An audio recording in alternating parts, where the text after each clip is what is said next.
Fully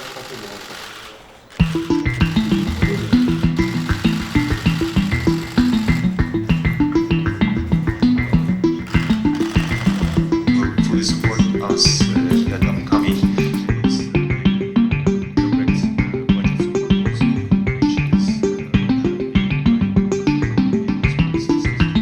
Данный официальный визит госпожи Могерини Могерини айымдын бул жолку расмий сапары Евробиримдиктин жана Борбор Азия, анын ичинде Кыргызстан менен мамилесинин тарыхында калат деп эсептейм.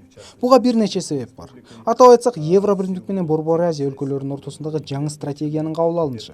Экинчиден, Кыргызстан менен Биримдик ортосундагы бүгүн парафирленген кызматташтыкты жана өнөктөштүк кеңейтүү боюнча келишим. Ошондой эле Евробиримдик менен Борбор Азия өлкөлөрү мамиле түзгөнү алгач жолу бейөкмөт уюмдардын катышуусу менен форум өтүп жатат. участием представителей неправительственных организаций. The European Union was there to back Кыргызстан эгемендик алганда Евробиримдик мамлекетти түптөө аракетин колдоого алган.